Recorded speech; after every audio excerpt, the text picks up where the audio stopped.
And then I thought, yeah, ambient reverb. I've always wanted to have an ambient reverb with a little bit of granular on top of it, and a modulation. They can move from left to right. They can move you, and even pitch. And what about the freeze? I also want the freeze. So we put all these things together, starting from the bass sound, which is the main reverb. That is the main reverb, and we can add flavors on top of that. The result is a pedal that is a reverb, but has a lot more spicy to it. On top of that, like as I said, granular pitch. Working with Paul, he gave us really nice ideas about the pitch shifting. So I was mainly basically thinking about pitch shifting, like one octave up, and that's all. He thought about having a one octave down, a one octave up, and with a fader in the middle, one octave up and one octave down, and managing the volume of this combination as well. To give you an example, this is octave down. So bring the volume up.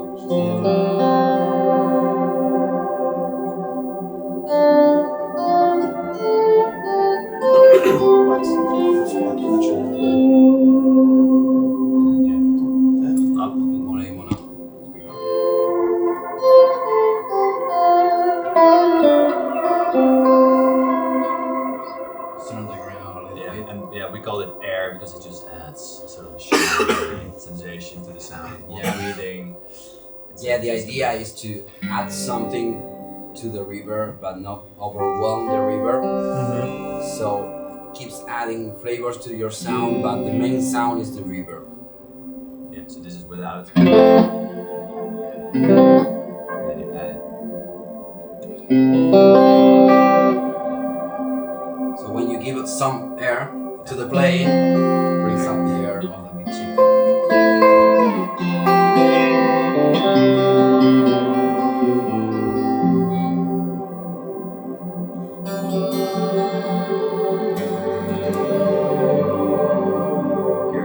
And this is, you guys don't know, but if you actually stand in a power plant and you play like this, you just hear this or all around you. And the sound is so similar that when they showed me the pedal, I got like goosebumps from, this is exactly what I felt back then. So it's flashbacks. Yeah, you have to. It especially works well if you put it like turn it really loud or with headphones. You're like immersed by the reverbs. That's a very cool sensation.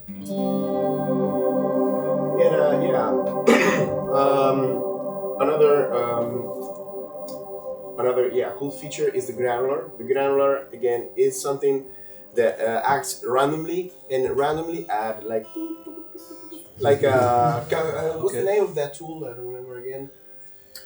To measure radioactivity. Geiger meter. The Geiger counter. The Geiger counter.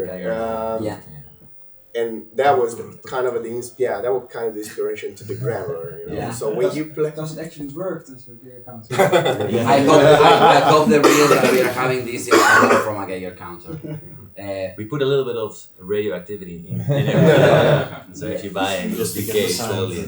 Don't forget to put a sticker on. Don't eat. So the granular can show you a little bit. This is with speed, granular speed pretty low. Very slow. So it's like one thing then you can create a rhythmic pattern. Yeah, so that's one thing that I said. Like we were spacing with the sound, and I loved it so much that I wanted also to have control over the rhythm, so you can basically put it in the tempo of whatever you're doing. So this is the low speed. This is a little louder. Yeah, and you can go.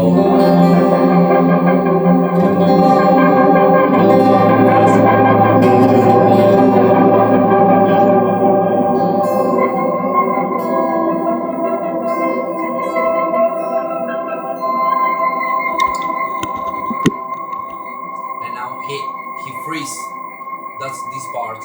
We can control the volume of the freeze, so can sit on the ground or bring it up. And also, this is a secondary function. With the primary function, you can control the pitch, so you can go one octave up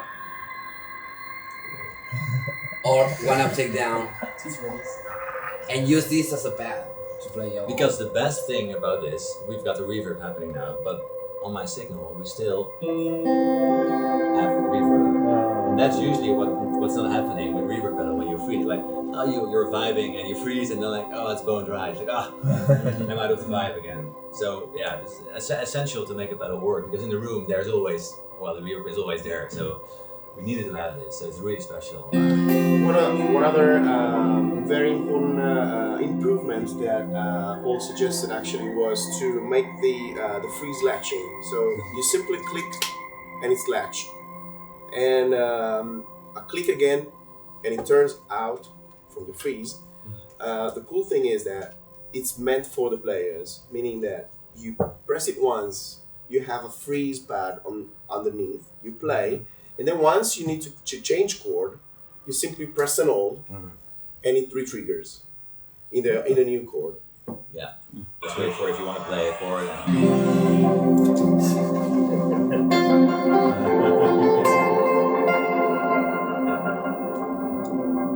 Play it. Re-trigger. Oh, it's now we have a different chord. Well, it works better if you have it on your feet, then you can. Yeah. Yeah, because well, the sync between his head, my hand. It's different world parts from the world. Like we don't sing. Yeah. Argentinian versus Dutch. Yeah, you can either turn it off and then resync with one single click, or if you're playing, you can long press and then it also latches again to the new chord. Yeah.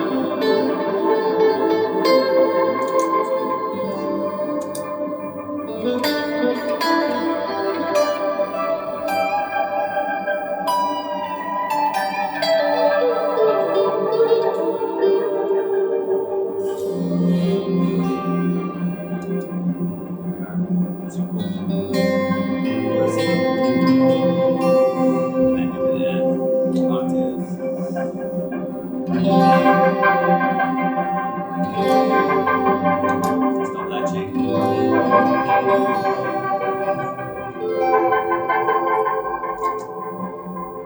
Is the freeze also feeding into the reverb? Yes. You can change all the parameters of the freeze as well, live. So you can change. You can add the granular, take it out, the octaves. It's completely live. It's freeze the signal, but it's not frozen everything else. And it's also very subtle if you just shorten the decay and the mix.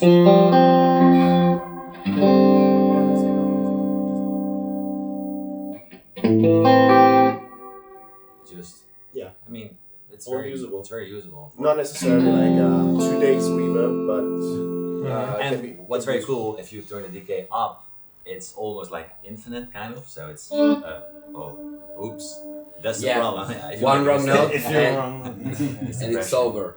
We can do it like this. but it happens in the power plant as well. So. Yeah, it's real life.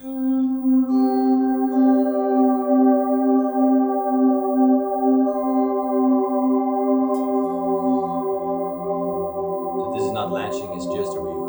So the decay is like 90 seconds. Kind of. Yeah, It's, we measure almost 90 seconds. yeah. You can get a cup of coffee, right? Yeah. The shoegaze guys now only need one reverb pedal. Yeah, exactly. That's But the thing. Yeah. you can think Not about it free. as some sort of regenerative freeze that keeps adding, but Yeah. in the end will decay and give space for new things, so it keeps building up and refreshing every time. Yeah, because you can gradually sort of go into different, different chords. This was now we can slowly move to.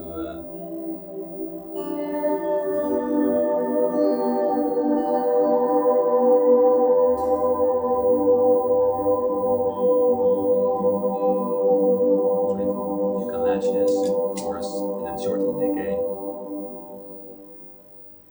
Oh, maybe it's latching. I know.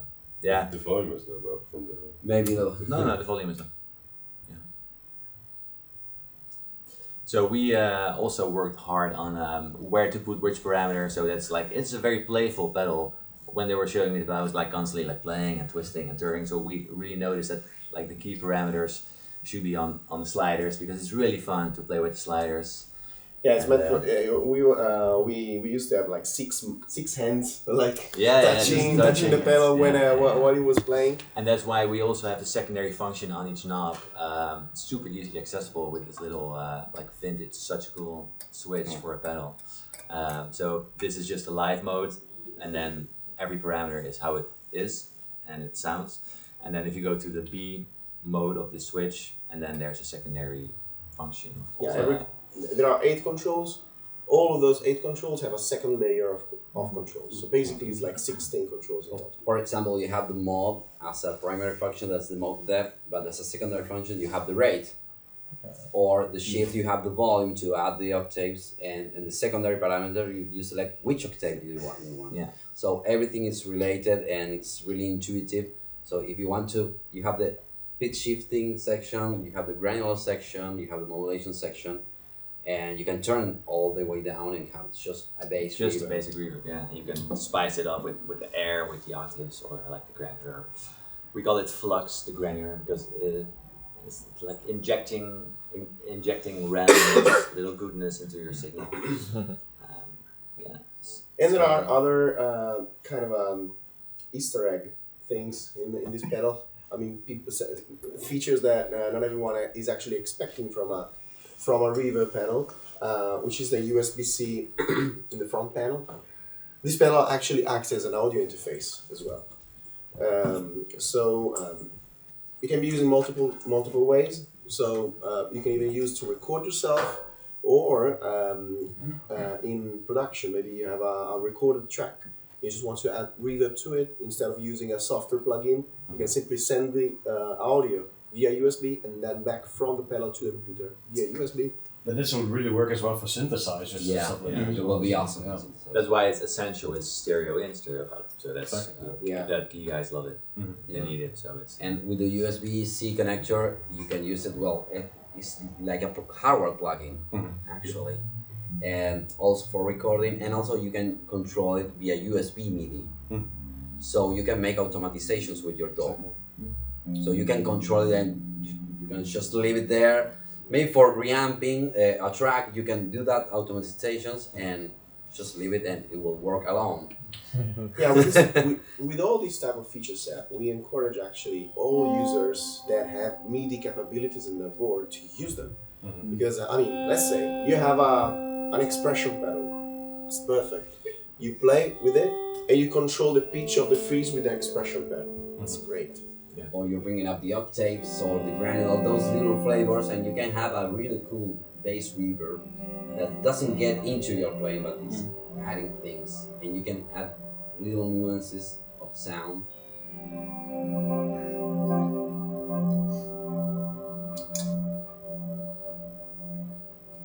You have to get a little more signal. I was really quiet. I didn't want to disturb talk. What?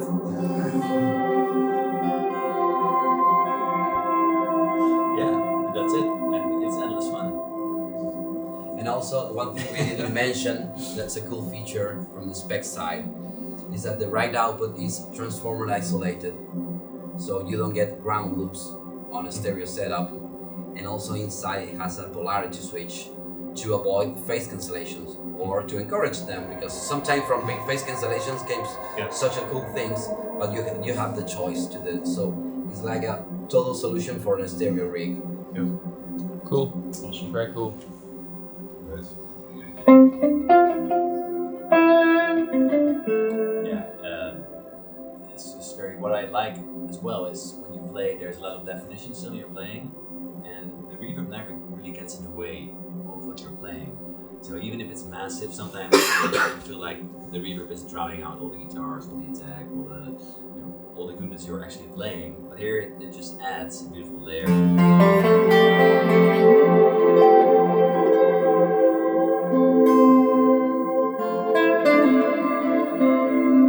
if you dig in, if you use dynamics, you can control which notes are really present.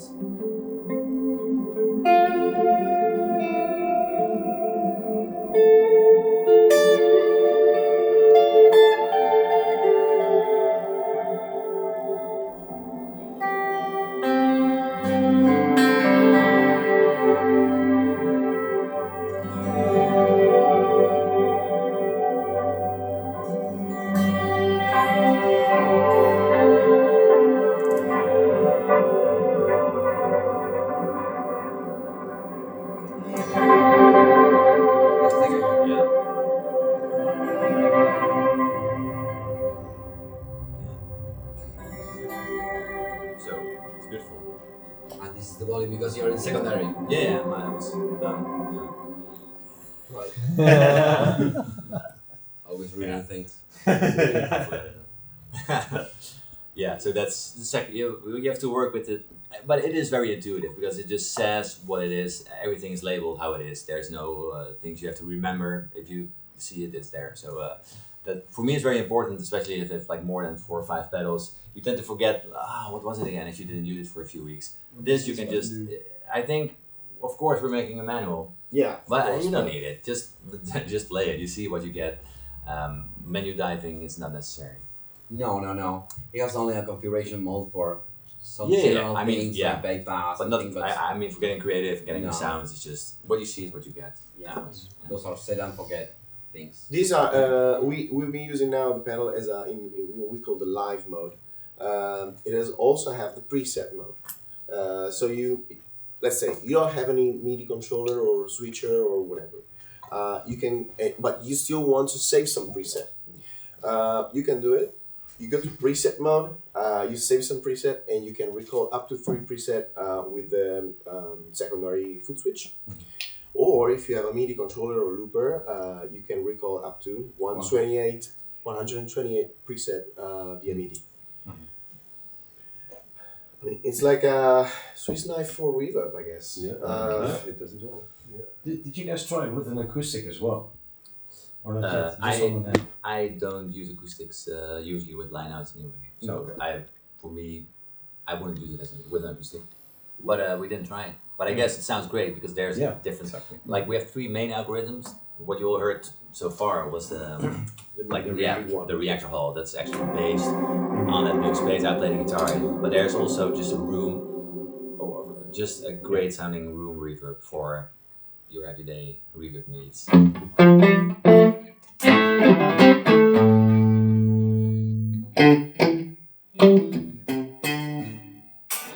have the volume down. Okay. Yeah, I did that.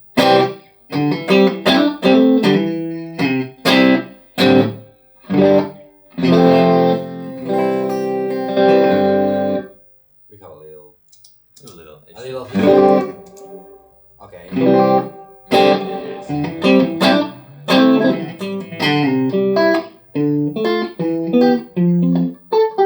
have the whole.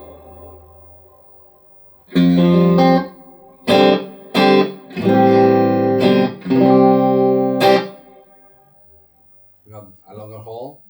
So this hall is more based on I don't know if anyone saw that video. In the video, I basically visited 2 places. One was the big, massive hall, super diffuse sounds, and another place we went was like a little bowl, and inside that bowl was a super beautiful reverb as well. A little less diffused, but like beautiful resonance all around. But we managed to make that reverb very accurate to that sound, but also make it super usable as a normal like hall reverb. And that's this sound based on this. Everything feels boring if you've been playing with massive reverb. Now I have to play good actually.